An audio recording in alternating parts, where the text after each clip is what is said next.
What's going on YouTube? It's TH back again with another video, and today we are reacting to Lance Zierlein of the NFL Network and his latest 2023 NFL mock draft. It's actually his mock draft 3.0. We have not reacted to any of his previous mocks, but the only thing I know about this is what's there in the headline, and then I have heard this thing is insane. So I'm excited to run through this with you all. If you guys enjoy, be sure to hit that like button, subscribe if you're new, and of course comment your thoughts. Like when you watched this maybe for the first time, or if you read it beforehand, what was your initial reaction? Also, of course, who's your favorite team? Did you like the pick that Zierlein gave your squad? So let's jump into this redonkulous mock draft. And it starts off with the Carolina Panthers taking Bryce Young. And wow, number 2. Again, I am consuming this for the first time. So I'm already looking ahead to number 2. That's insane. But Bryce Young at number 1. This is what I would do. And, I recorded my mock draft a day before it came out, and at that time, betting markets still showed CJ Stroud as the heavy favorite. Now it's shifted a little bit. It's pretty much even between Stroud and Young. I would go with Young. And when I get into my best NFL fits, may surprise some people there once I talk about Carolina and what quarterback I would like to see there. But nevertheless, Bryce Young to me, QB1, tier of his own. Love his feet, love the intangibles, love the feel for the game. Very accurate passer. Doesn't have the most gaudy arm strength, but man, he makes up for it in so many other areas. Also, great timing. You put him in Carolina, I'd love to see what he could do, and what him and Terrence Marshall would look like together. So that would be a really fun pairing. And I'd of course love to have him working with Frank Reich, Josh McCown, Jim Caldwell, a lot of other QB friendly coaches there in the building in Carolina. And then at pick number 2, Houston takes Tyree Wilson. So one, Wilson before Anderson.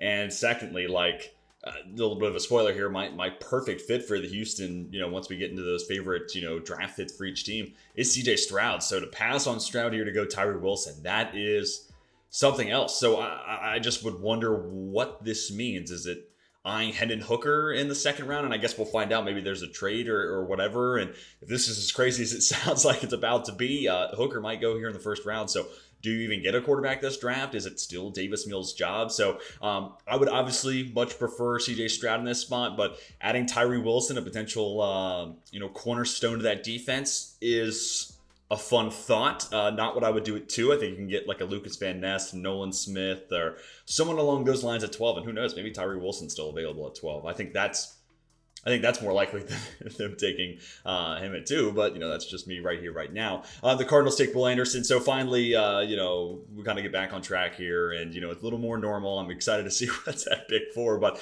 yeah, I would love to see the Cardinals. I'd love to see them trade back, to be honest with you, and accumulate some more draft assets and rebuild the entirety of that roster. But if you stick and pick and take Will Anderson, you're going to get an A for me, because second best non-quarterback in this class, in my opinion, and just an absolute hair, like the hair on my chin difference between him and Jalen Carter. And then you take into account the off-the-field stuff with Carter, I could see where that maybe gives Anderson the nudge there. So would love that. And okay, here we go. We have Ravens, and I guess this is, so projected trade, Lamar Jackson goes Indianapolis. I wouldn't be surprised, and I know that's kind of stoked the fires of the idea that Indy could go Tyree Wilson or, one of these edge rushers, Will Anderson if he's there at 4, and then just trade for Lamar Jackson. You get your quarterback, and then you also get an absolute difference maker on the defensive side. Here, it's a trade, so therefore Baltimore is going to be getting the Indianapolis first rounder, and they take CJ Stroud, which this would be really interesting. Todd Monken comes over as the OC, so this plus CJ Stroud not being the most mobile guy. If this was Anthony Richardson, I think the offense could look similar to what it has been. But with CJ Stroud coming in, that would signal to me, no, they want to win through the air. And the other concern here would be, and obviously the Ravens still have their first round pick, but what are you doing at wide receiver? Because if you're going to add a CJ Stroud and this is going to become more of a pass-heavy offense, you need more weapons there on the outside. I like Rashad Bateman. I really like Mark Andrews, obviously. But you need at least one more wide receiver to be a difference maker. So this would be very, very interesting. And hey, I'm going to be live round 1. And if this plays out, the Ravens are picking at 4. They get a Lamar Jackson replacement. My jaw is going to be down on the floor. That is really fun to think about. Seahawks take Jalen Carter. I think he's going to go 5 or 6. In my comments, I get both sides of this. Seattle would be crazy to pass on Carter, Pete Carroll, and they've worked hard on that culture and they've earned the opportunity. I get that. And then I also get where people are like, no, this dude who drove over 100 miles an hour and, potential DUI and 2 misdemeanor charges, ultimately loss of life there. I don't want anything to do with him. And I get where you're coming from. So I'm not really going to debate this here. Let's just focus on the football side of it. He's an upgrade over Jaron Reed, and you pair up Jalen Carter with Draymond Jones. You get in your nickel defense or third and long passing situations. I just don't know what guards and centers are going to do about that tandem in the middle. That's going to be an absolute force to be messed with. I think you could go edge here, but with Tyree Wilson and Will Anderson off the board, it's Jalen Carter, Anthony Richardson for me. So Jalen Carter wouldn't surprise me whatsoever. And then we get the Lions because Carter's gone. Again, I think he'd be a fantastic fit in that defense. But then that gives us Devin Witherspoon going to the Lions at 6. Yeah, I mean, the most NFL ready of any of these corners, in my opinion. Man press, ready to go. That's what he did a lot at Illinois. Such a sudden athlete, great agility, great acceleration. And then also at his pro day, he runs low 4.4. So just a good all-around athlete. He's not, 6'2", around 200 pounds or 200 plus pounds like Christian Gonzalez or Joey Porter Jr., but he makes up for it in a lot of other areas. Again, the most NFL ready, also an awesome tackler, a hard hitter, which is kind of just the cherry on top when evaluating corners. But I also think he's a perfect fit for what Aaron Glenn wants to do. He wants to run a lot of man press. Witherspoon is the most NFL ready of those guys right here, right now. So very, very, very intrigued by that fit. And I would love to see what it does for the rest of that cornerback room. Cam Sutton, Emmanuel Mosley, Jeff Okudah in specific. Yeah, I think that would make that defense that much better. Texans trade with the Raiders. So they're moving up from 12 to then take Will Levis. So all right, there's the rest of the plan. Tyree Wilson plus Will Levis. Could they get those guys at 2 and 12? Probably not. I would wonder what other assets are given up here. That's because that's the other complicating factor. Will Levis in Houston would be fun, but I think that offensive line still has some work to do. Larry Tunsil's great, but Kenya Green did not have a great rookie year. Titus Howard's been up and down. Shaq Mason, I think, is a good player, but you're only going to have him likely for just one season. And then the wide receivers, you're moving on from Brandon Cooks. So it's, Robert Woods, it's John Mechie III, and, Nico Collins. So I would love to see Will Levis go into a situation where it's clearly better than what he had at Kentucky. And I don't know if Houston's really the environment for that. Therefore, I don't really know if it's worth moving up 5 spots to go get him. But nevertheless, if you want to buy into traits and upside, this is a fun play. And also, Anthony Richardson's still on the board. So, contrast, what do you want? But man, I love Will Levis's release. I love the arm strength, love the mobility, willingness to take hits. I think if you clean up the footwork, this guy is going to look really, really good at the NFL level. And I also think with a boost in ecosystem and in the environment around him, he's going to look a whole lot better than he did this last year at Kentucky. So, I would be very fascinated by this. And I will say that Bobby Slowick, assuming it's going to look a lot like what Kyle Shanahan does in San Francisco, I think Will Levis can do a lot of that. I think he's got better size than, a Bryce Young, so he can hit those over the middle throws. You're less concerned about passes being batted down at the line of scrimmage. With that quick release, the ball is going to be coming out. Will Levis, I think part of the decision-making concerns people have just comes from Kentucky wasn't good, and he felt like he had to play hero ball. Boosting the environment around Houston should make that not an issue that Levis has, but also that offense has a lot to create space and amplify the supporting cast around Levis in this situation. So therefore, the processing side of this should be less of an issue for Levis. So that'd be an interesting fit, and it's not one I've had. I haven't mocked Levis to Houston in probably, 2 months? So it's been a while since I've thought about that. Atlanta then takes Christian Gonzalez, and oh my gosh, a corner tandem of Gonzalez plus Terrell and then Jesse Bates over the top. Man, that secondary starts to look really, really scary in Atlanta. And then hopefully that brings along the pass rush along with it. So would love this fit. You get the chance to take my cornerback 1, but, him and Witherspoon are both in that tier 1 along with Joey Porter Jr. So would love that addition to that Atlanta defense. And especially with Carter gone, and Anderson gone, and Tyree Wilson gone. It's like Gonzalez or Nolan Smith. What would you rather have here? And I think in that case, Gonzalez sounds like a really awesome offer, or a really awesome addition to that defense. And then Chicago at 9. Lucas Van Ness. Okay, this would be interesting because, one, you could play him at edge, and they definitely need some edge help. But could you also say, hey, Lucas Van Ness, we need you to get up to 290, and you're going to play on the inside, or 295, and you're going to be my 3-tech.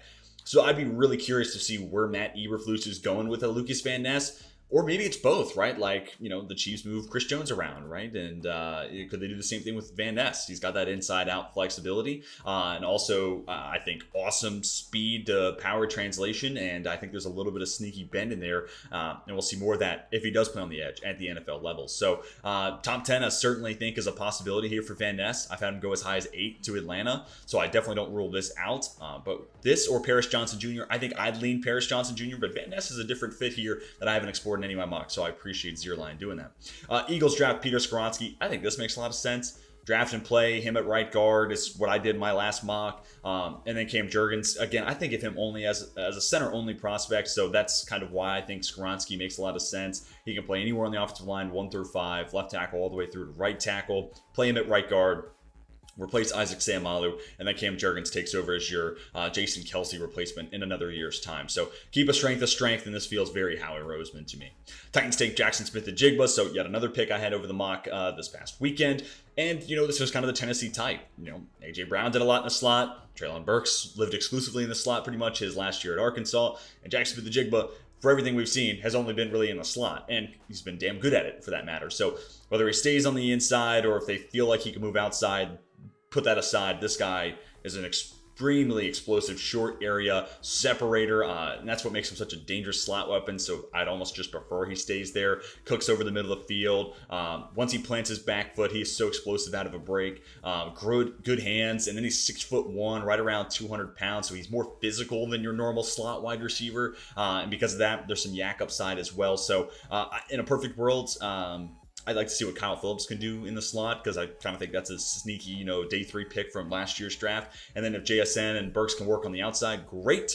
But I could also see where, 4.5, 340 at your pro day is probably closer to 4.58 to 4.6 range for JSN. He'll probably live in the slot, and then Westbrook-Ikhine continues to play on the outside. But nevertheless, Burks plus JSN, that's a decent 1-2 punch for Tennessee to repair and rebuild that wide receiver room with. Raiders, after moving back, draft Darnell Wright. And yeah, I'm thinking about even doing a reaction to Mike Renner's latest mock, where he had Darnell Wright as the first tackle off the board and going 9 to Chicago. Darnell Wright is becoming a very hot name right now, which this is the time to get hot, right? Like, this is the time to see your stock rise. And I wouldn't be surprised whatsoever. I mean, NFL size, NFL strength, 4-year starter, played on the left side and the right side. He checks a lot of boxes. I get why he's starting to have this meteoric rise. He's still my OT5, but nevertheless, I think that just comes from being a little bit of an older prospect. I think Paris Johnson Jr. comes with an extremely high ceiling. If you classify Skoronski as a guard, then Wright's already moved up a spot. I love how polished Anton Harrison is, and you could persuade me that Darnell Wright is more NFL ready than Broderick Jones. So you could even convince me that he should be my OT3, excluding Skoronski from that conversation. And let's just say he's a guard. Then he would be, top 3. So I can see it. And I mean, I think the drop off for tackle starts after DeJuan Jones, who's my OT6. And then you have Matt Bergeron. And then after that, you start getting into my 3rd round guys, your Blake Freelands of the world, your Jalen Duncan, so on and so forth. So yeah, and because of that, tackle needy teams, they're going to come off the board. They're going to draft these tackles because they know there's a drop off, and you don't want to deal with that position on day 2 or day 3. So yeah, I wouldn't be surprised whatsoever. And what a win here for the Raiders. You move back, get extra assets, and then you draft Darnell Wright. He'll be your right tackle. Play Jermaine Illuminor at right guard, and all of a sudden, that offensive line is looking pretty darn good in Las Vegas. And it was already a unit that was picking up and playing better down the stretch last year. And then Broderick Jones goes 13 to the Jets. We've graded the mocks and reacted to mocks, and I've had my own mocks where this happens enough. So won't deliberate too long on this. Makes a lot of sense. Pair him with with Mekhi Becton, 2 awesome athletes, 2 very strong players as well, and that could create a really awesome 1-2 punch at the tackle spots for the Jets. Then the Patriots draft Anthony Richardson. Wow, this is fun. I personally don't think Richardson makes it outside the top 10, but if he did linger, I think a team's trading up to get him. But let's just say in a world where the Patriots have this opportunity, I mean, would they do it? We're already hearing the rumors about Mac Jones being a potential trade candidate, and would Bill Belichick be ready to move on after just 2 seasons? Yeah, I doubt it, but I'm not in the building, so I don't know. Man, this would shock me beyond all belief on April 27th, but more fun to think about. But replacing Mac Jones with Richardson, does that fix your long-term tackle, situation? Does it add a wide receiver 1? Still could probably add a corner. What about safety as well? So I think it leaves a lot of other needs on the board for New England, but man, it's really fun to think about. And I think this pick was made with a thought and idea in the mind of Lance Zierlein. With Mac Jones is talked about in these trade conversations. There's not a huge commitment being made right now for New England with Mac Jones. So could they explore this market? This is more of a let's think about it, let's talk about it versus like we're predicting this to happen type of pick. But because of that, it does invoke a pretty interesting conversation. Packers take Dalton Kincaid. This would be an awesome addition. Good athlete, good good yak ability, solid route runner. Only a couple drops this last year. Also had like 49 catches of his 72 on the year go for a first down. So this is a chain mover. And I think there's also a little bit more blocking ability than maybe I've given him credit for in the past. Probably better on the move. And, I think where Green Bay's blocking scheme's at, I think he could fit into that. I just don't think they're going to go pass catcher round one. And if they do, I think the one person who could maybe convince them to do that is Jackson Smith-Njigba. I could see where they're like, well, he's special enough and he can play in the slot. We have two guys that play on the outside. He could be different enough. But if they do draft Dalton Kincaid, man, Watson, Dobbs, Kincaid, that's a fun trio to think about. And it's certainly a position where Green Bay can get a lot better. But it's also a deep tight end class. So what's the difference between Kincaid right here and instead drafting, I don't know, Nolan Smith? Whatever. And then getting Luke Musgrave in the second, or Sam Laporta in the second, or even if you want to wait until, day 3, Zach Kuntz, Brandon Strange from Penn State. Like, what's the difference between now and then, right? When you could have a different player here at 15. I think that's ultimately where the Packers are going to go. But I'd be ecstatic if I was wrong, honestly. If they draft JSN or Kincaid, that'd be a lot more fun to talk about. Commanders then take Paris Johnson Jr. Huge win here. My OT1 falls all the way down to 16. Sprint the card in type of situation for Washington. Your long-term Charles Leno replacement, and probably immediate Charles Leno replacement if this were to play out the way it has. And then, you figure out the rest later on. And also, maybe you flip Leno over to right tackle, or maybe you flip Paris Johnson Jr. over. Austin Wiley, they're only paying him $8 million a year, which it's a little steep for an old, not really that great player who, again, I don't really think has really stood out as a starter. $8 million a year for that guy as a swing tackle, not really in love with that. Especially you compare that to like Riley Reiff for $5 million. That's a bit better of a price point in my opinion. But nevertheless, I do think this makes that offensive line better, and that's what's most important here. Trying to keep Sam Howell, assuming he is going to be the starter, in as best a situation as possible. And this is just extreme value. Additionally, I remember there were rumors last year where if Evan Neal makes it all the way down to 11 or wherever Washington was picking, that's going to be the pick. So I can see where something similar happens here and Paris Johnson just falls down the board. I can see where Ron Rivera's like, yeah, sorry, this is just the best player available. We're going to take him here. And he fits with their identity. Good blocking on the move, can help that run game, but also high upside player when it comes to a pass protection standpoint. Then the Steelers draft Deonte Banks. Would love this because Pittsburgh needs a long-term cornerback one, and Banks certainly has that upside. 6 foot, 200 pounds, 4.35 40. Looks great man coverage at the contested catch point more often than not. Not the best ball skills, but I think that can be refined, and especially in an environment where, Mike Tomlin, former DBs coach, Terrell Austin, the Steelers DC, former DBs coach, right? Like, he'd be entering an ecosystem that is uniquely skilled and experienced at coaching up defensive backs. So I think this would be a good environment for Banks. My question would be, like, Pat Peterson's kind of a zone specialist corner.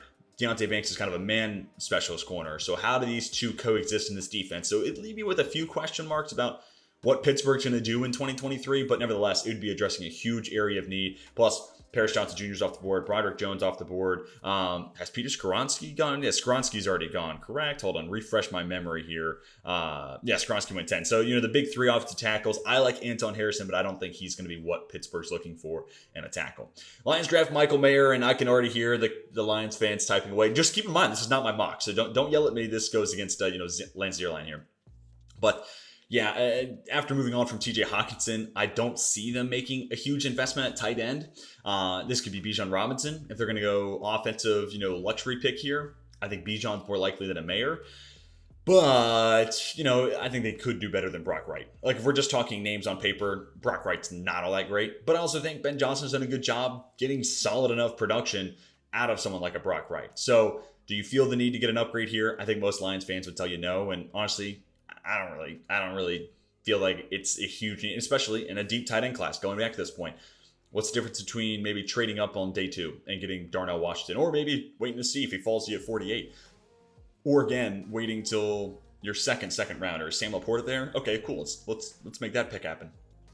Or, even on day 3, Kuntz, Strange, and some of those other, sleeper tight ends that could still be on the board. So I just don't think that Detroit's going to really feel this is a huge priority in round 1.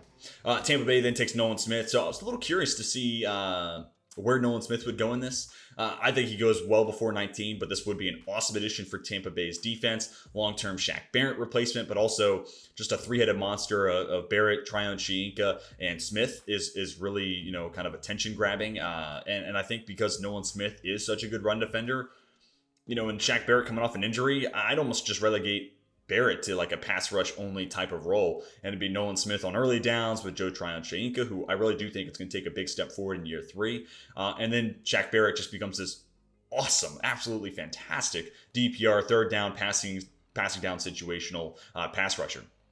And then that pass rush hopefully looks a whole lot better in Tampa Bay because it's been a little hit and miss since their Super Bowl. So don't hate this whatsoever. But also this is like best player available. Let's draft the freaky athlete who runs sub 4.4, was a team captain on one of the best defenses of all time in 2022, and was a relatively key contributor back in 2021 for the best college defense in college football history. So yeah, would love that value there for Tampa.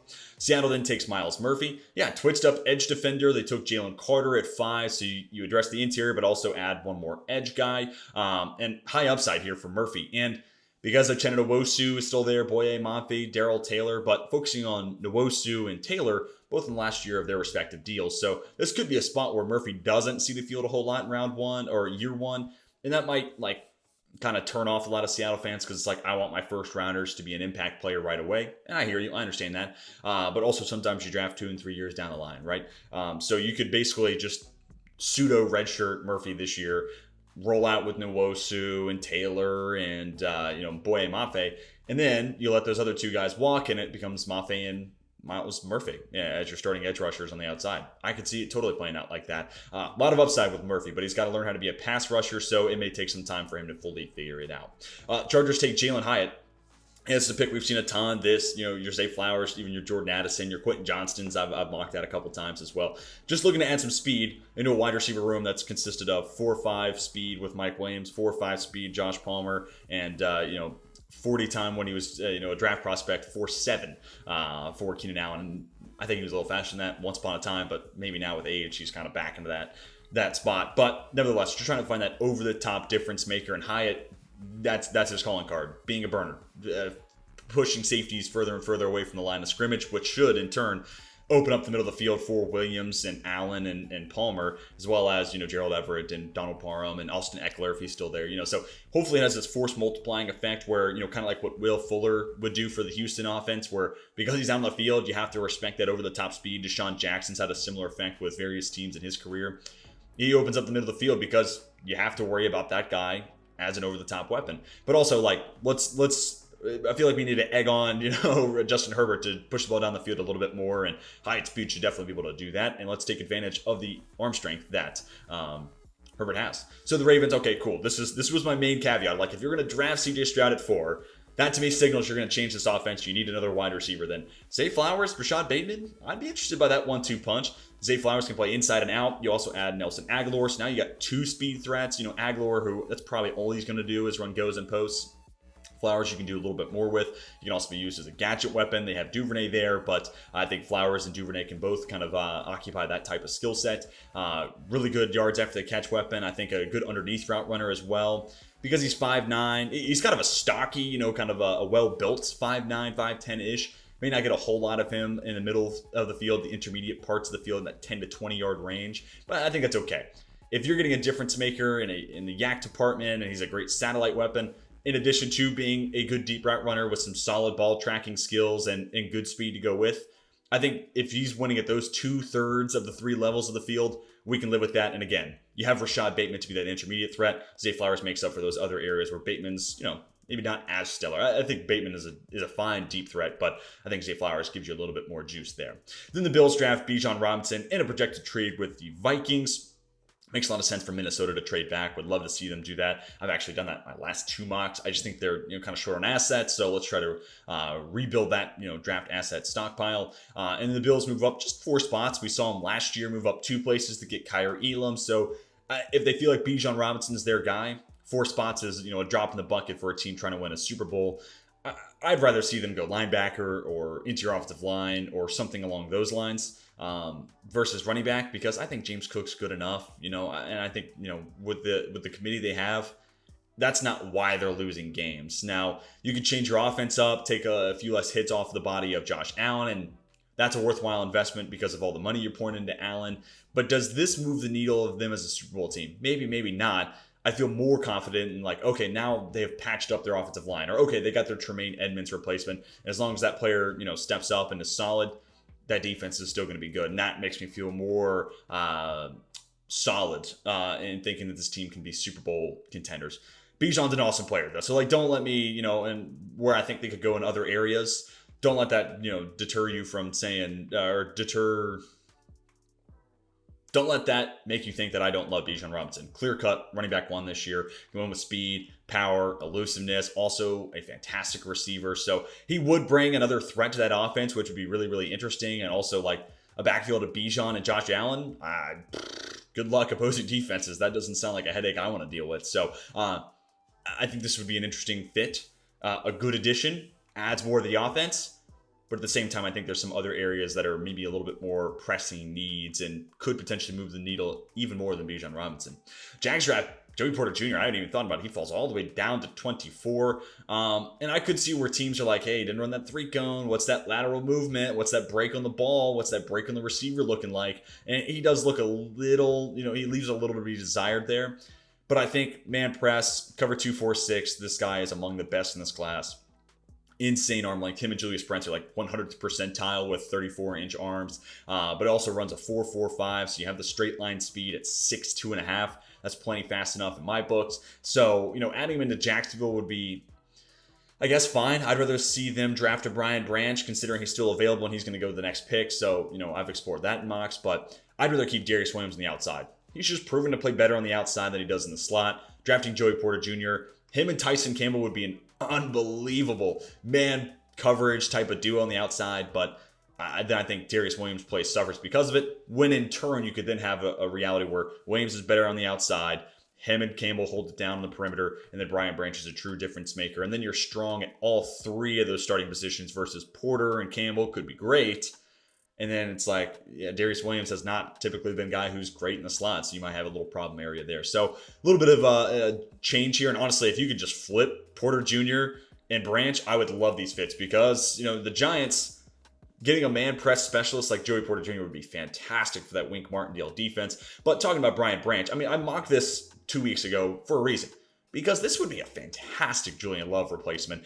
Guy that's obviously going to be that nickel corner, strong safety hybrid that Julian Love has kind of emerged and developed into, played outside corner at Notre Dame, but his role has changed pretty drastically through the course of his career. But also Branch is so good at man coverage that he'd be an awesome addition to that Wink Martindale defense that, blitz linebackers up the middle and run a lot of man coverage. That's kind of the first 2 things that come to mind when thinking about Wink Martindale's defense. So Branch obviously fits in with that.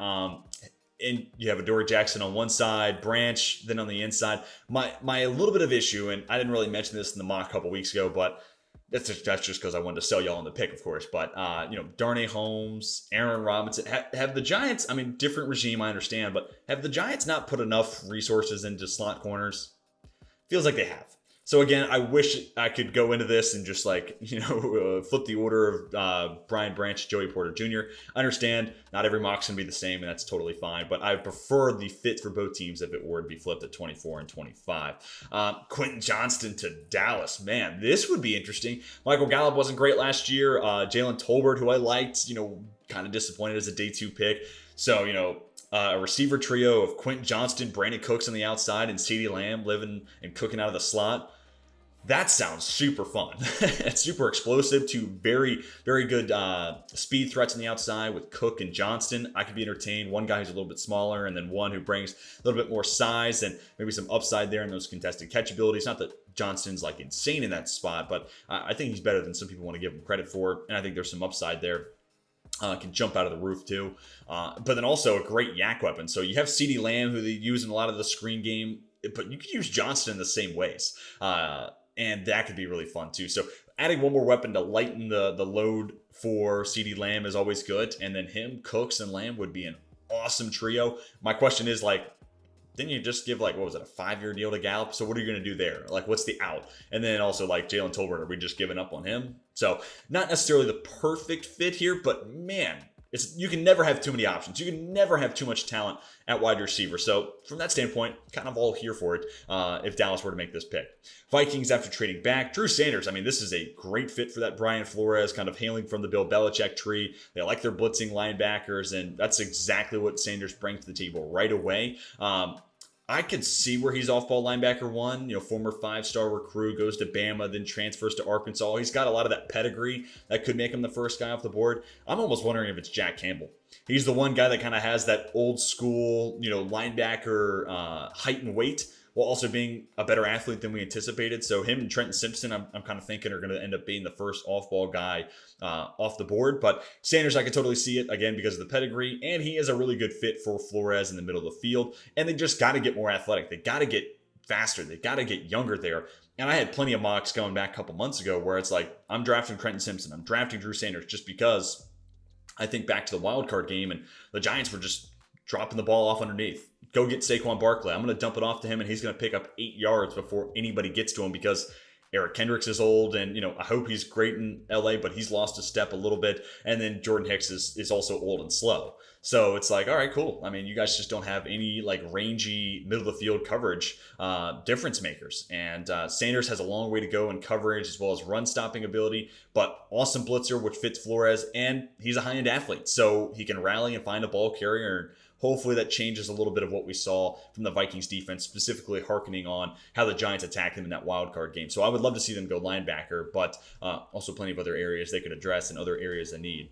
Luke Musgrave then goes 28 to the Bengals. So interesting.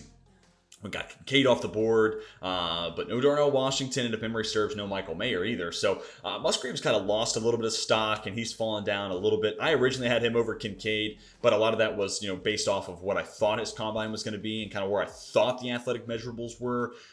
Didn't live up to those expectations, so him and Kincaid have traded spots there at 3 and 4 for me. But I like them both. Again, this is a crazy good tight end class, as good as it's been in my entire, lifetime, really. And certainly since I've been covering the NFL draft and being, a draft geek. But high-end athlete that can work the middle of the field, good route runner, missed a majority of the season this past year at Oregon State, but we've seen him be a big focal point of that offense and also look good at the Senior Bowl, which is good to see post-injury. Good to see he's recovered in a good fashion. And, another over-the-middle intermediate threat. And you do have to replace Tyler Boyd in a year's time, but in the meantime, to have an offense with Chase, Higgins, Boyd, and Luke Musgrave, this would be the Bengals going all in regards to weapons and saying, Joe Burrow, take us to a Super Bowl. Yes, I understand Lyle Collins is still a problem spot here. And maybe I'd go with a different tight end, maybe like a Darnell Washington, because Collins is a problem spot.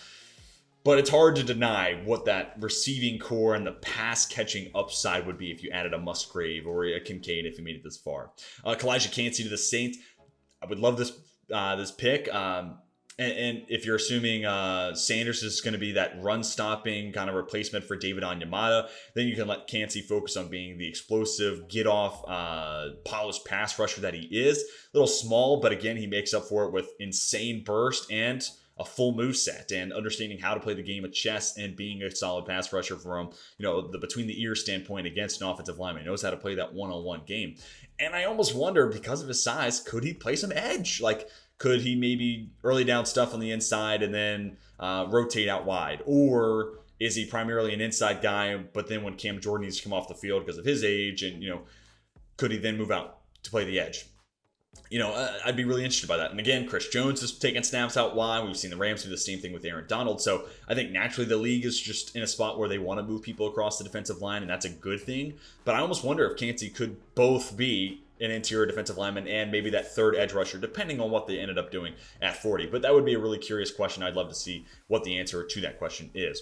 Philadelphia then drafts Keon White, 6'5", 280 plus pounds. He's a very moldable ball of clay, new to the position, so he is kind of a project that fits in the line of what we've seen the Eagles do previously. Really good run defender right away, and then there's upside because he's just not there yet as a pass rusher. So if there's a team to kind of teach him a full move set and kind of bring him along from a pass rush standpoint, Philadelphia is one of the best programs, one of the best franchises at developing these edge rushers. So I think it's a great landing spot for White and an intriguing fit for Philadelphia. And because of his size and the speed to go with it, he definitely brings that upside and could be a Brandon Graham replacement after Graham's one-year extension kind of expires.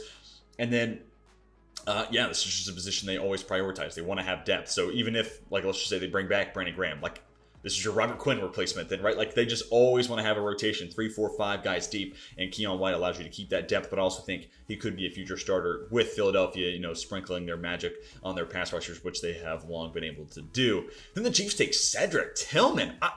I'm curious. I'm trying to think. I don't know if I've reacted to a mock with Cedric Tillman in the first round, but that's really fun. And, you know, I'm starting to come around on Tillman. I understand. 2022 apparently was battling some injuries. The 2021 tape's even better. And I still don't think 2022 is all that rough.